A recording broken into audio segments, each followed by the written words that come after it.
all of our viewers to do who are on Periscope is to go log in, follow us, and join our broadcast right now. You can do that at CCTV_America. Everything good? Are we up and running? Jim, we are up and running, and we already have viewers. Let's talk about how this works while you give our Periscope viewers a bit of a backstage view of what happens here on the set.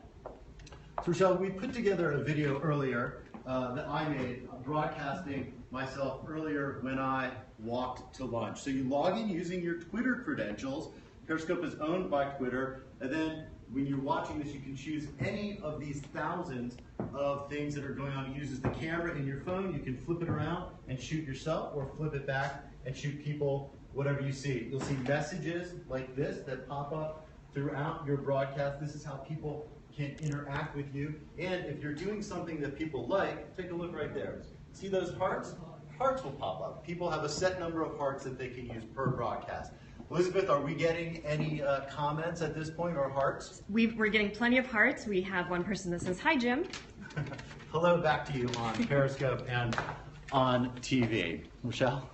So, in terms of the things that people are broadcasting, what are we looking at content-wise? So, honestly, it's a lot of goofy stuff like this. People showing you what they're getting for lunch, walking around the street, sharing their personal everyday experiences. I think that's a lot of the attraction. But more and more other entities are using it to broadcast events. Here in the United States, the National Football League, this coming football season, will broadcast 10 Thursday night football games on Twitter. Live political campaigns are using this as well. There's even a Periscope award given out every year. I can guarantee you my broadcast of Walking to Lunch will not win one of those awards. Well, you never know. Now, in terms of some of the risks involved, obviously there are other people in these videos, some people worrying about privacy, about what are some of the real issues when it comes to broadcasting live? Look, just last week here in the United States, 2 people were charged with live streaming a rape, a terrible crime. That type of thing is raising a lot of concern. Privacy issues, people just don't know whether you're on the phone or broadcasting. Also copyright issues. People have already been streaming things like boxing matches that you're supposed to have pay-per-view for, or streaming in movie theaters. So there's a lot of issues.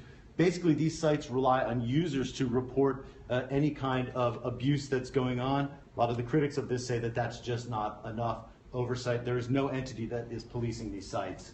And Elizabeth, I want to bring you in here. So we have all these videos up here. What happens to these feeds after they're finished? Do they live on forever, or what happens to them? It all depends on the site that you're using. So something like Periscope, when you do a broadcast, it lives for 24 hours. That's the expiration date. So anything after 24 hours disappears. Now, you have a couple options as a user. If I'm recording something like I am now, I can save it to my phone afterwards to keep in posterity. If I'm a user, there are different third-party apps that we can use to save the video.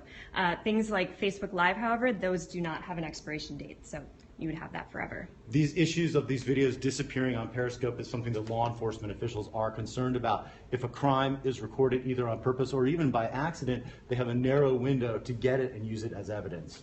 As with any new technology, there are some dangers to be aware of. Thank you so much for breaking it all down for us, Jim Spellman and Elizabeth Schell. Thank you.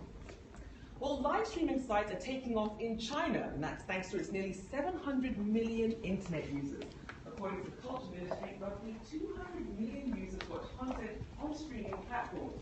During peak hours, 3,000 to 4,000 simultaneous streamers accumulate 2 to 3 million views. From live performances like singing and dancing to even cooking classes and educational videos, streamers are also cashing in on their following. Newcomers can make around $300 a month. The ministry is keeping a close eye out for obscene or violent content, last week announcing investigations into 19